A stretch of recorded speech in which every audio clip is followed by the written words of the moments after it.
ফেঁসে যাচ্ছেন সাবির সেই সব রাঘববোয়ালরা। বিগত সময়ে নিয়োগ, প্রমোশন, আপগ্রেশন ও পেনশন সহ বিভিন্ন অনিয়মের তথ্য নিচ্ছে শাহজালাল বিজ্ঞান ও প্রযুক্তি বিশ্ববিদ্যালয় প্রশাসন। এতে অনেক রাঘববোয়ালের নাম বেরিয়ে আসতে পারে বলে জানা গেছে।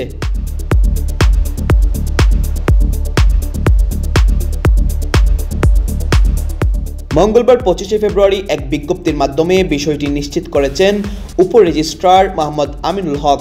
বিজ্ঞপ্তিতে বলা হয়, এ বিশ্ববিদ্যালয়ে বিগত সময়ে নিয়োগ, প্রমোশন, আপগ্রেশন এবং পেনশন সহ অন্যান্য অনিয়ম যা বিশ্ববিদ্যালয়ের আইন, সংবিধি, অর্ডিন্যান্স, চাকরি বিধিমালা ও নীতি নৈতিকতা পরিপন্থী সে সকল বিষয় তদন্ত ও সুপারিশ প্রদানের জন্য বিশ্ববিদ্যালয়ের শিক্ষক, কর্মকর্তা, কর্মচারী ও সংশ্লিষ্টদের নিকট থেকে তথ্য আবেদন সংগ্রহ করা হচ্ছে। এ বিষয়ে তথ্য প্রদানকারীকে সুনির্দিষ্ট বিষয় ও প্রমাণাদি সহ আগামী 25 মার্চের মধ্যে ব্যবসা প্রশাসন বিভাগের অফিসে দাখিল করতে বলা হয়েছে।